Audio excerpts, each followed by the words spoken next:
Bom, continuando nossa aula, vamos falar sobre teoria e prática. Não há como divorciar prática e teoria, pois teorizamos e praticamos numa só medida.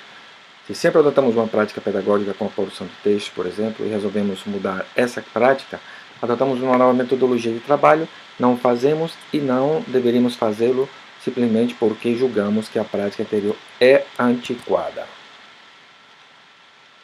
Então, vemos a exposição do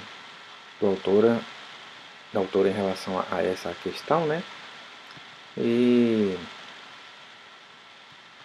já vemos o que isso tem influencia nessa questão desse trabalho,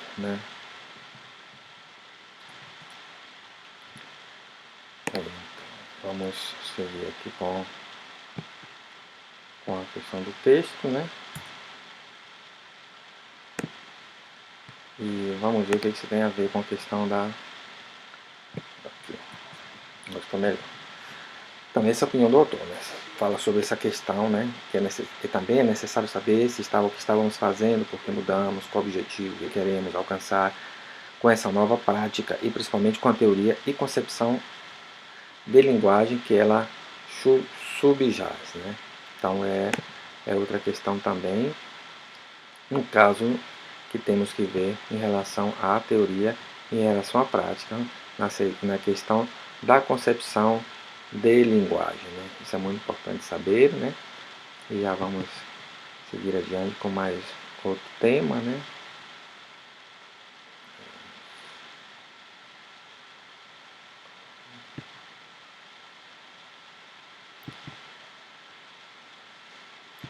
Então, além do mais, temos o depoimento de Suasana de que a questão não é se reproduzir texto, motivar a fazer debates, etc.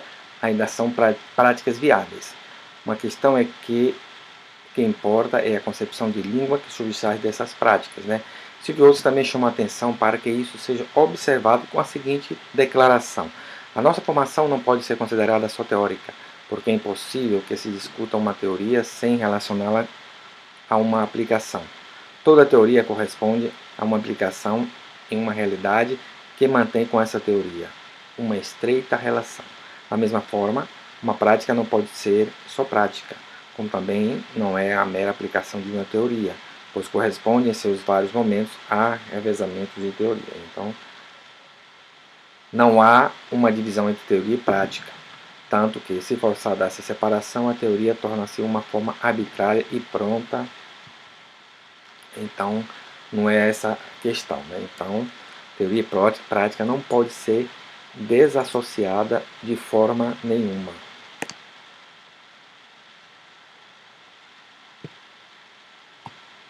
Vou analisar aqui a tela um pouquinho. Então, esse é o ponto, Só um momentinho, gente, eu vou puxar de novo a imagem.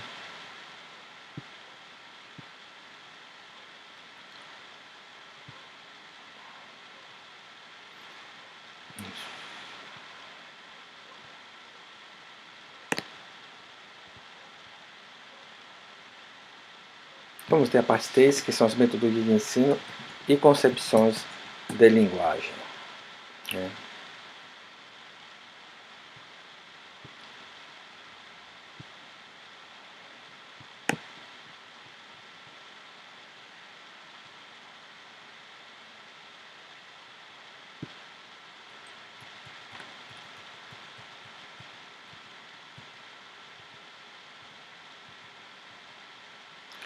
Então, com base no conjunto de fundamentos, que já comentamos acima, podemos compreender melhor algumas questões sobre nosso objetivo de um estudo e sua relação com a prática pedagógica escolar. Então, temos que considerar, em virtude das limitações do espaço, que temos pouco tempo é limitado, os estudos que tematizam principalmente a prática da linguagem escrita em sala de aula, evidenciando as ideias de alguns estudiosos do tema. Vamos trabalhar mais ou menos isso aí, vamos tentar ver se alcançamos o tempo para falar toda essa questão. Em um tempo não muito distante, acreditava-se que ensinar língua portuguesa era simplesmente fazer os alunos decorarem uma mera listagem de regras de gramática normativa. As classes gramaticais e as regras ortográficas, por exemplo, eram expostas ao estudante de forma desvinculada da realidade cotidiana do uso da língua. Então, era separado isso, né?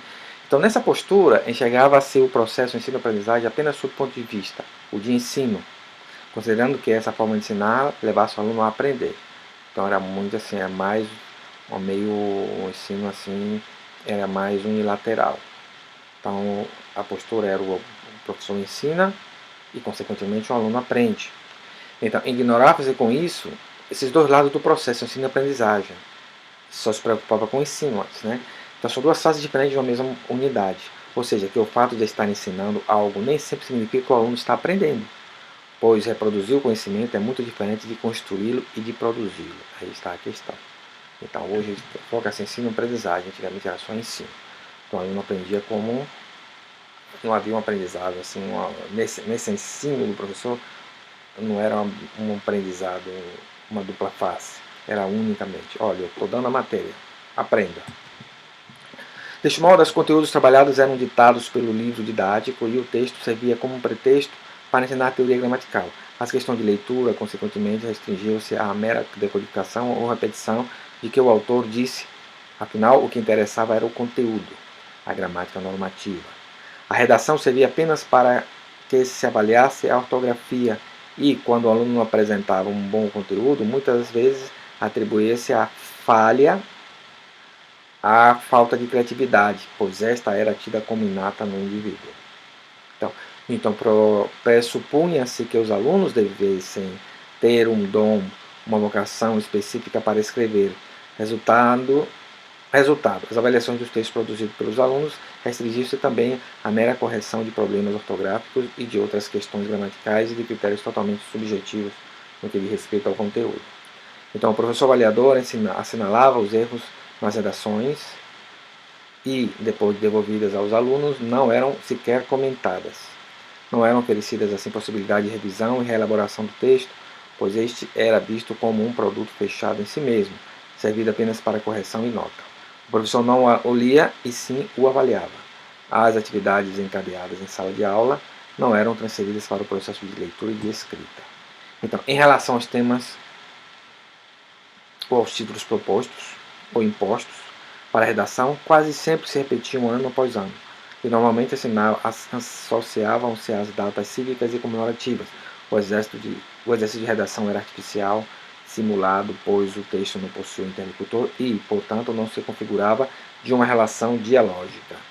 Era uma atividade isolada em que se privilegiava a forma em detrimento do conteúdo.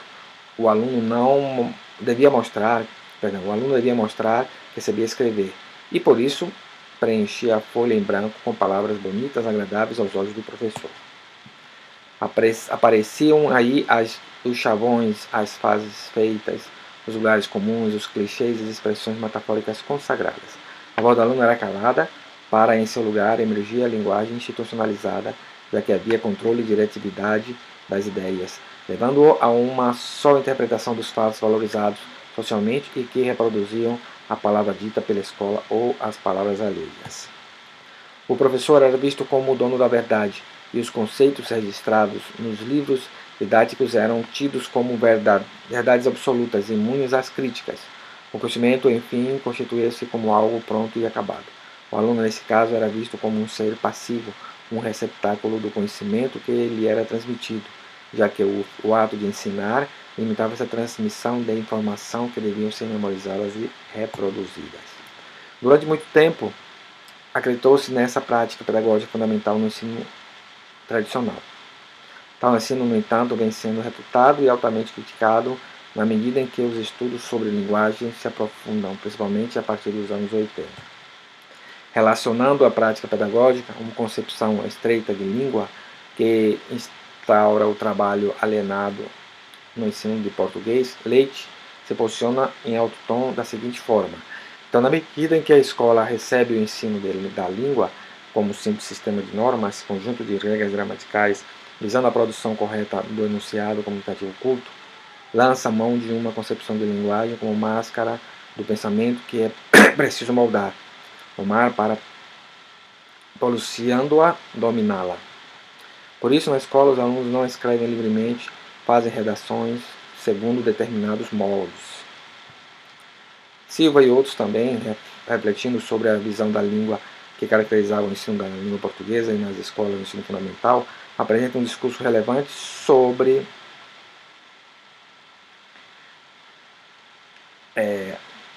relevante para a conscientização da necessidade de mudanças desse ensino, manifestando-se contra a visão de línguas que sustenta o ensino da gramática, diz o seguinte: a escola tem considerado a língua como algo pronto, estático, ordenado e previsível, portanto possível de ser transpostas para exercícios importantes. Eu vou postar essa declaração que eu acho que é muito importante para vocês.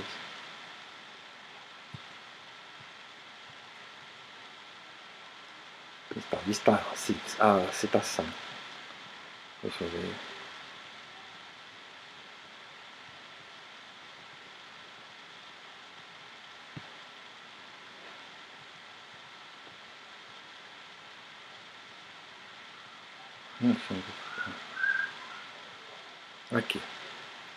Aqui está. A escola tem considerado a língua como algo pronto, estático, ordenado e previsível, portanto possível de ser transpostas para exercícios, quadros e esquemas, possível de ser aprendida através de exercícios de repetição e memorização de estruturas modelares. Uma língua que é, antes de tudo, um sistema estruturado de signos arbitrários e convencionais, regido por leis linguísticas que se impõem a cada indivíduo em particular para ser adquirido ou assimilado ou ainda aprendido em todos os seus traços normativos e estruturais. Uma língua unitária isenta de história e de realidade que, pior, quando usada diferenciadamente, é vista como precária, defeituosa, impura, sujeita a correções, purificações, via, é claro, ensinamentos gramaticais. Então, essa é uma posição que ele fala e realmente é muito bem, falado. Uma língua que não comporta as variedades dialetais regionais de classe social, que esconde essas variedades e os confrontos e contradições que elas impõem, que se forma segundo um ponto de vista preconceituoso e elitista, uma língua eleita como padrão que nunca se identifica com a variedade falada pelas pessoas, mesmo as de maior cultura e de maior prestígio social, que se ancora em um modelo de escrita que foi sistematizada pelos gramáticos. O posicionamento dos autores perante essa visão estreita de língua sintetiza de forma clara a abordagem e a prática do ensino da língua que muitos estudiosos criticam por não serem eficazes para o ensino da linguagem.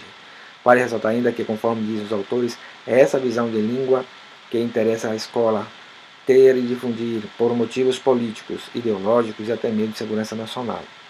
Ainda que tem por fim a massificação que facilita a homologação do poder. Na abordagem tradicional, a aprendizagem é receptiva e automática, prevalecendo a produção correta dos códigos escrito culto, visto que é a única variável valorizada por todas as atividades em sala de aula. Privilegia-se ainda a forma, o aspecto material da língua em detrimento do conteúdo e da significação.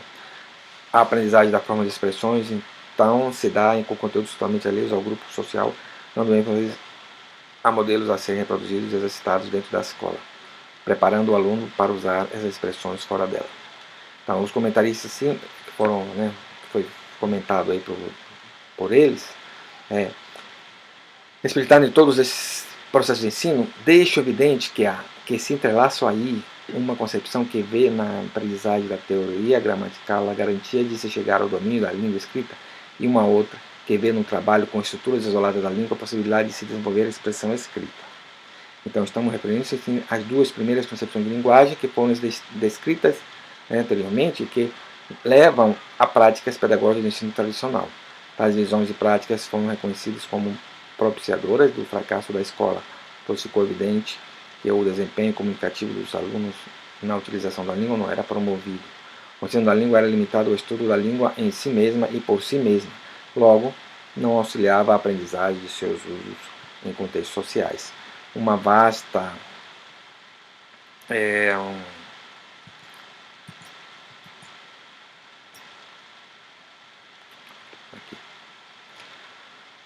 uma vasta reflexão sobre a prática pedagógica em torno da linguagem toma corpo e as falhas que levam ao fracasso escolar no ensino do português são discutidas.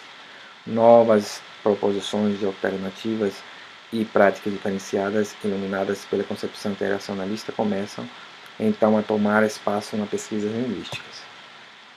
Então, contrapondo as visões conservadoras da língua, essa abordagem direciona a prática pedagógica e encara a prioridade dos discursos, como disse Titelli.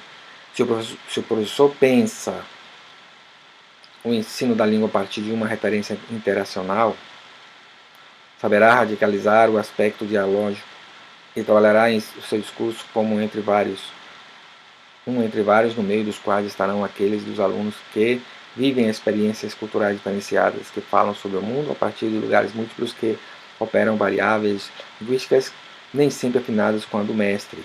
O ensino da língua terá que refletir a dinâmica do confronto intradiscursivo e não apenas considerar a variável linearmente codificada pela gramática padrão como a única a ser valorizada e aplaudida.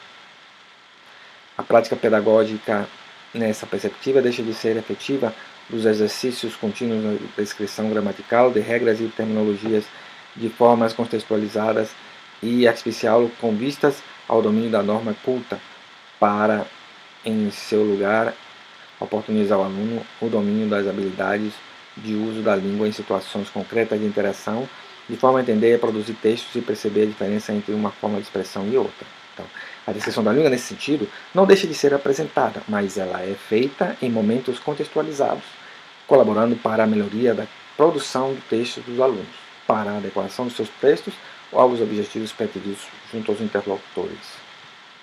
As gramáticas tradicionais, desse modo, não são o único referencial da língua padrão, mas outras fontes também o são, como meios de comunicação social, como jornais e revistas de boa qualidade, claro. Em relação à norma culta, Geraldo diz que não é estática, pronta inabalavelmente intensa a seus usos nos processos interlocutivos, mas ela incorre de uso da língua feita pelas classes favorecidas da sociedade contemporânea e sofre variações, não podendo, por isso, ser associada apenas à variedade literária da época passada. Então, o trabalho pedagógico dessa feita contempla a linguagem em uso e em situações de interlocução, instituindo contextos de aprendizagem nos quais o aluno chega ao processo de interiorização do conhecimento da modalidade escrita. Nesse sentido, preserva-se as funções sociais da linguagem escrita, substanciada às interações de nossa sociedade letrada. Em relação à variedade linguística, a norma culta é vista como uma variante, uma possibilidade a mais de uso, e não exclusivamente como o único uso linguístico correto, e a única linguagem representante de uma cultura, pois o realce nessa concepção de linguagem é a interação em diferentes acontecimentos discursivos sociais, e como tal instaura-se a relação dialógica e polifônica em contextos não imunes a variações e a diferenças existentes nas situações concretas da linguagem. Então, conscientizar o aluno de que a fala e a escrita são modalidades no âmbito da linguagem verbal, que apresentam semelhanças e diversidades relacionadas à especificidade e adivinha das diferentes condições de produção de atos de falar e escrever, o texto passa a ser reconcebido como unidade de ensino-aprendizagem, abrindo para o diálogo com outros textos que remetem a textos passados e que farão servir outros textos futuros. Então, considerando as variações normais discursivas que marcam diferentes contextos do tipo de textos, como, por exemplo, os bilhetes, as cartas, as receitas, as narrativas, as notícias, os poemas, além de texto que se associou a outra linguagem, como é o caso das propagandas e dos quadrinhos, para as produções, há um levantamento de ideias relacionadas ao assunto, com discussão de possibilidades, argumentação a favor ou contra as ideias enfocadas. Nos textos aparecem as heterogeneidades de vozes que não reproduzem simplesmente a palavra dita pela escola ou as palavras alheias, mas a palavra do próprio aluno. Então, os alunos são orientados para adquirir uma capacidade comunicativa tanto no que se refere ao domínio do mecanismo básico da linguagem, quanto à postura crítica da realidade. Né? Em decorrência disso, o texto não é visto como um produto, mas como um processo, como um trabalho que deve ser explorado, exposto, valorizado e vinculado aos usos sociais. Por outro lado, o professor não se impõe como avaliador e juiz dos textos dos alunos, mas como um representante do leitor a que o texto se destina. Ele age como interlocutor, encarando o aluno como sujeito de seu discurso. Com esse procedimento, o professor questiona, sugere, provoca reações, exige explicações sobre as informações ausentes no texto, contrapõe a palavra do aluno, uma contra a palavra, refutando, polemizando, concordando e negociando sentidos mediante as pistas deixadas nos textos. E isso aí ajuda o aluno a crescer nessa questão, né? Porque ele agora começa a pensar e começa a trabalhar no texto e ver que ele é útil no texto, não é simplesmente um mero receptáculo de receber informações e só isso. Por isso, para que o texto alcance o efeito de sentido proposto pelo autor, tudo isso. Da mesma forma, explora-se nesse caso as condições de produção de textos críticos, reveladora de funcionalidade da escrita. Geraldo também, fala que coloca os alunos como sujeitos seus discursos, que precisa dizer algo a alguém. Para dizer se algo a alguém por escrito, o sujeito deve buscar os recursos mais adequados para a consecução de seus objetivos, com palavras e construções, que tipo de texto, que informações, etc., deve ser escolhidos e qual a organização desses elementos dentro do texto. A sala de aula passa a ser um lugar de interação verbal e o professor deixa de ser a única fonte de saber. Usam-se aqui os diferentes saberes estabelecendo uma relação dialógica entre os conhecimentos. Então, Geraldo fala que ao aceitar a interação verbal como fundamento, como fundante do processo pedagógico, é deslocar-se continuamente de planejamentos rígidos para programas de estudos elaborados no correr do próprio processo de ensino-aprendizagem. O trabalho pedagógico não se realiza em função de um programa estabelecido. Ele se presentifica no cotidiano escolar, atendendo às necessidades do aluno na produção dos conhecimentos. Esse é o ponto, né? Então, vemos aí quão importante, né, é a questão desse tema, né? As considerações finais que nós temos, né?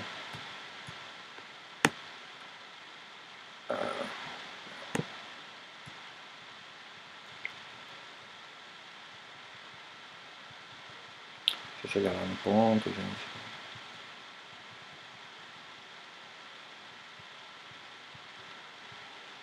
Então tá. Então vamos encerrar nossa aula, né?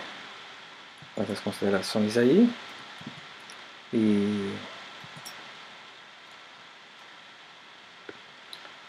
Então vimos aí que esse estudo não teve intenção de ditar regras relativas às condições do trabalho do professor, mas tão somente suscitar reflexões e oferecer subsídios que esclareçam o trajeto entre o ensino da língua e sua relação com as concepções de linguagem. Então, esse foi o objetivo, né? Foi analisado as principais concepções de linguagem, né? E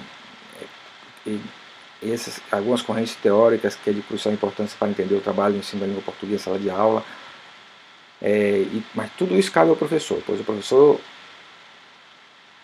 vai desenvolver uma forma de ensino que realmente lhe pareça produtiva para atender às consequências, a consecução dos objetivos de língua portuguesa que se tem em mente. Então, a reflexão sobre isso, sobre fazer pedagógico, no entanto, deve ser consciente e, caso pretenda operar uma mudança de atitude, deve ser claro que para haver mudança não basta mudar a prática, a metodologia. Então, uma questão séria envolvida que é adotar uma nova linha de metodologia, né? Tratar de adquirir uma nova concepção de língua e linguagem, sem a qual não conseguiria ultrapassar a insegurança de uma alteração de atitude, e sobre o proposto da metodologia que adotar em sala de aula. Então, o problema é que muitos professores resistem à mudança, e hoje em dia também é a mesma coisa, e isso prejudica o ensino-aprendizagem, né? Então, os professores devem se esforçar para assimilar e para ter uma mudança de vida, né? Então, Travaglia faz um alerta ao professor sobre a realização da mudança de atitude, né? O professor deve evitar a adesão superficial em modismos linguísticos ou de pedagogia de línguas materna, sem pelo menos o conhecimento substancial da história linguística em que se embasam e dos pressupostos de todos os tipos, linguísticos, pedagógicos, psicológicos, políticos, que dão forma e teoria e método. A ansiedade de inovar, ao parecer, ou parecer moderno, nos leva muitas vezes a maquilar teorias e métodos antigos com aspectos superficiais de novas teorias e métodos, gerando não bons instrumentos de trabalho, mas verdadeiras degenerações que mais perturbam do que ajudam, por não saber exatamente o que está fazendo. Então, é preciso, pois, estar consciente das opções que fazemos ao estruturar e realizar o ensino do português para falantes dessa língua em face dos objetivos que se julgam pertinentes. Esses já são uma opção para se dar aula de uma língua e seus falantes nativos. Então, a gente finaliza. Esperamos que vocês tenham, servido de subsídio teórico e prático, para vocês, e esperamos que eles possam, utilizar ensino-aprendizagem da linguagem, a concepção de linguagem nos seus ensinos, e transformar o ensino do português na escola como aquele que se comprometem com a separação do fracasso para essa área. Que sejam heróis nessa área.